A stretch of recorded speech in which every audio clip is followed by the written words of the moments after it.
April 29th, 1945, 13:47 hours, The Hague, Netherlands. 8-year-old Hendrika van der Meer heard the sound before she dared to look. The deep, rolling thunder of bomber engines that had meant only fire and funerals. She paused over the tulip bulb she'd been trying to chew, stomach hollow from 3 days without real food, and tipped her face to the sky. Formations of Lancasters came on low, impossibly low, skimming the rooftops at perhaps 400 feet, so near the glass danced in its frames and dust rose from the street. A voice across the way cracked with panic. "They're coming to finish us." But the bomb bay doors did not close for a climb. They opened and stayed open. And then, like a conjurer's trick performed for a starving audience, parachutes blossomed. Not bombs, sacks. Canvas tumbled from bellies, canopies snapped, and packages drifted toward parks and avenues. One hit the street 30 meters from Hendrika, burst, and loaves of bread rolled like miracles across the cobbles. Tins clattered. A chocolate bar slid to a stop at her feet. Chocolate, which she had not seen since 1942. She stared at the British wrapper, the English letters, the small crown, then up at the crew faces framed in perspex. She lifted her hand and waved with everything she had left. Her mother understood 3 seconds later. She ran, crying and laughing at once, and the street joined her, the doors opening, the shelters emptying, the city coming out to catch bread that should not have existed, and yet did. Above, Flight Lieutenant James Wilson saw the waving, felt his throat close, and realized this was the first time in hundreds of hours that what fell from his aircraft was meant to save rather than to break. The hunger winter, the famine that pinned the Netherlands in the winter of 1944-45, was not an accident of weather. It was policy wielded as punishment. After Operation Market Garden failed in September 1944, bridgeheads forced, bridges lost, the northern provinces left in occupation while the south was liberated, German authorities cut the country's arteries. Rail lines were closed. Canals were blocked. Domestic food could not reach the cities that needed it most. Then the weather turned cruel. Rivers froze. Roads failed. Coal ran out. Families burned furniture and books for heat. Electricity died. Water systems stuttered. The urban machinery of life ground down. People ate what wasn't meant to be eaten. Tulip bulbs, boiled leather, fence posts and floorboards fed stoves. Those who could walked toward farms with jewelry and linen to barter, but checkpoints and bans turned trade into risk. By April 1945, catastrophe had a daily rhythm. In Amsterdam alone, more than 200 people were dying of starvation each day. Hospitals ran without medicines. Physicians watched patients succumb to illnesses trivial in peacetime but lethal when bodies had nothing left to fight with. Morgues overflowed. Mass graves replaced funerals. Hope narrowed to the next mouthful. The impossible. Ask the solution demanded the sort of negotiation that makes soldiers distrustful and diplomats old. The British proposed a mission that sounded like a dare. Operation Manna. Food drops over occupied cities by bombers flying at dangerously low altitude to keep accuracy high and intent obvious. To work, German guns had to be silent. Notes and messages traveled a web of neutrals and necessities. Swedish Red Cross, Swiss diplomats, underground networks that could carry a promise through checkpoints. The Germans were told when and where the RAF would fly, that only food would fall, and that any firing would be counted and tried as a war crime once the end, already approaching, arrived. Agreement came because the war was lost, because starvation on that scale would blacken the ledger still further, and because even in dark institutions, small rooms of humanity remained. Agreement, however, is not obedience. It had to reach all units. It had to sit in the minds of men trained to fire. It had to hold when the sky filled with targets no gunner had ever seen at such a forgiving range. Volunteers for Mercy Squadron briefings were crisp and unnerving. Altitude, 400 feet. Speed, slow enough to count faces. Routes, precise corridors over parks and open ground. Threats, flak still in action, fighters grounded more by fuel than by metal, and a single nervous gun crew away from a massacre. The call is for volunteers, the commanders said, perhaps expecting hands to rise in halves. Instead, nearly every hand went up. After years of dropping explosives on roofs and railheads, crews wanted, needed, to drop something that proved the fight meant more than destruction. Bomb racks were re-rigged. 3 to 5 tons per aircraft, flour, hard-baked bread, tinned meat, dried milk, chocolate, cigarettes, medical supplies. The packages were double-bagged, corner-cushioned, labeled with British and Dutch flags, designed to survive a fall and be useful the moment a hand found them. Bread was baked deliberately denser to resist crushing. Tins were chosen for their stubbornness. Flour sacks were belted and stitched. Routes were plotted with a cartographer's superstition. These were straight and level runs, not the arcing, high-altitude paths crews knew. Accuracy mattered as much as restraint. Parks and fields would catch parachutes, not streets packed tight with people who had learned the cost of falling metal. Navigation drills became choreography. Dozens of aircraft threading low lanes without bumping wings, without missing cues, without leaving their pilots any margin at all. Wilson, 47 combat sorties behind him, called the briefing the most anxious he'd ever sat through. At 20,000 feet, height and speed felt like thin armor. At 400, you flew on trust. First bread. The first wave lifted on April 29th. Squadrons formed and crossed the North Sea at working altitudes, then came down like a tide settling flat. At 13:45 over The Hague, bomb aimers, men who had set crosshairs on factories and marshalling yards, called drop points that delivered loaves instead of shock waves. Parachutes broke open, packages fell, streets erupted. Civilians ran crying and laughing toward bundles that smelled like life. Sheets laid on grass spelled "Thank you" in letters large enough to be read from a cockpit. Flags came out from hiding. In more than one aircraft, men who had learned not to cry found themselves blinking behind masks and goggles. Crews added what they could.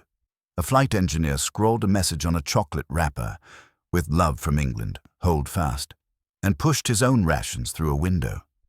Gunners who had learned to scan for fighters scanned instead for signs of betrayal on rooftops, ready for the impossible moment when the truce broke. It didn't. On the ground, German flak batteries stood next to their guns and did not fire. Some soldiers helped carry sacks. Surrender had not yet been signed. The choice was made anyway. The airlift becomes an artery. The Hague proved the corridor. The operation expanded across the next 10 days until it was one of the largest humanitarian airlifts ever conducted over active enemy territory.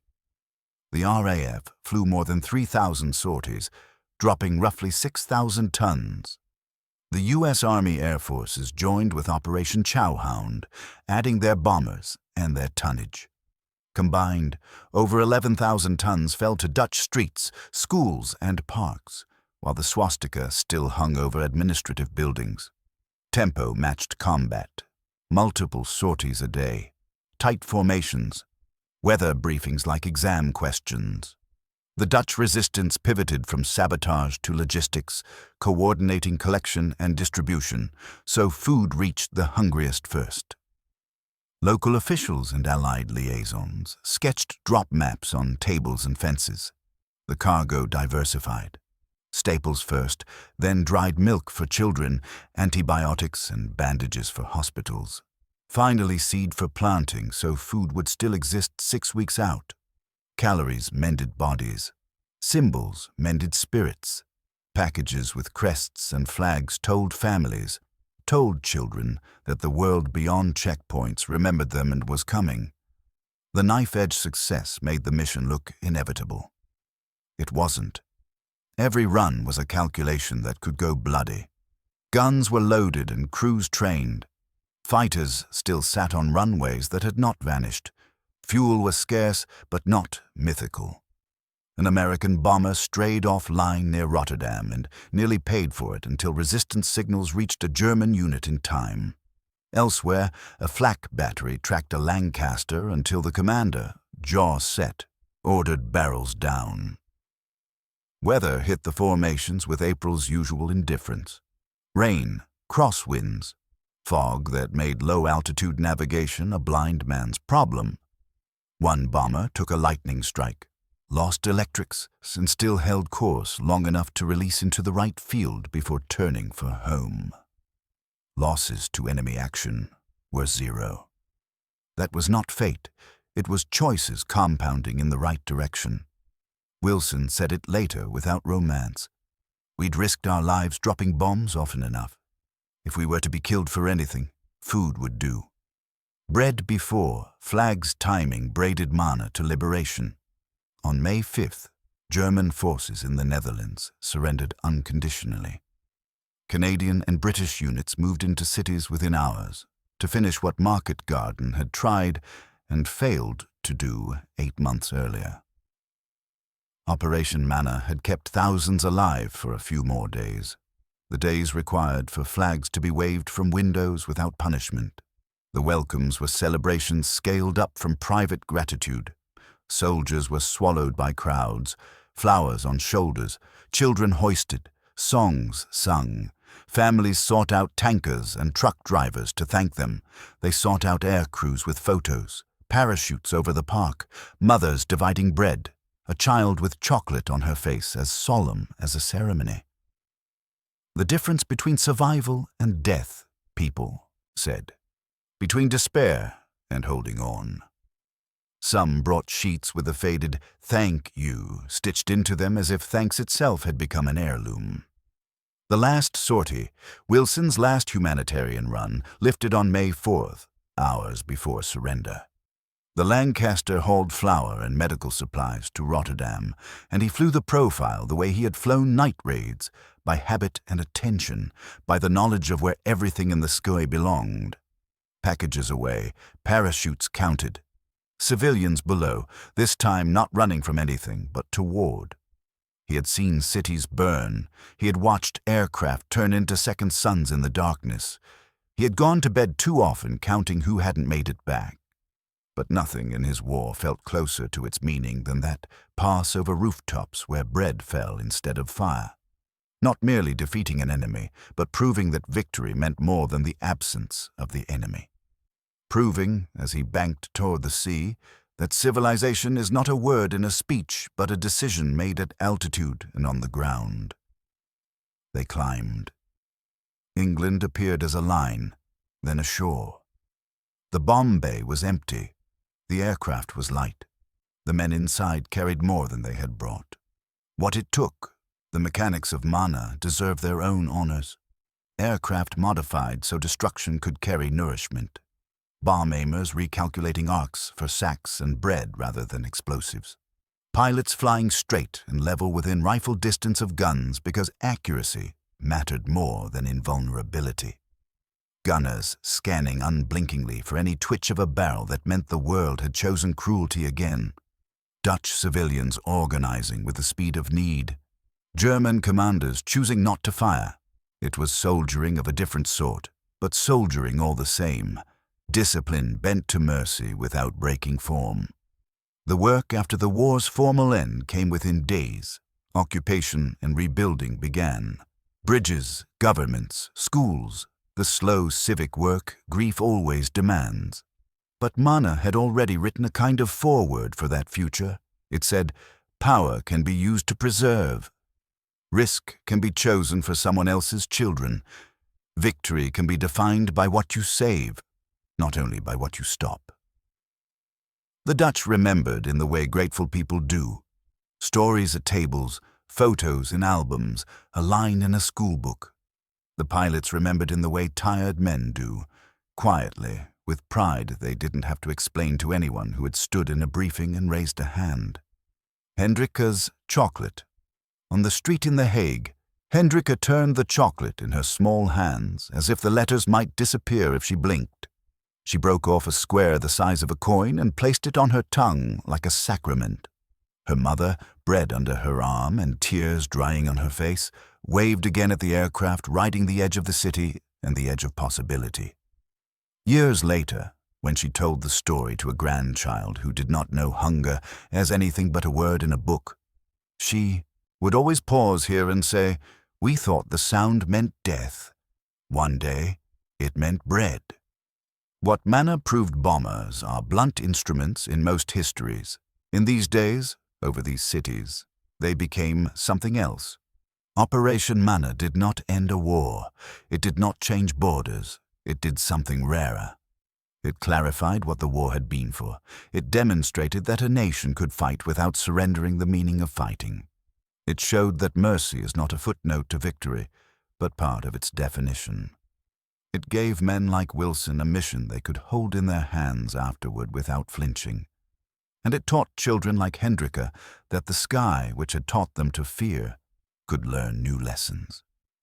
Grey mornings, engines low, parachutes opening over parks, bread falling from the air onto outstretched hands. In the final ledger, that image may explain Allied victory more clearly than any parade ever could. Power kept under discipline, risk accepted for strangers, humanity chosen at altitude.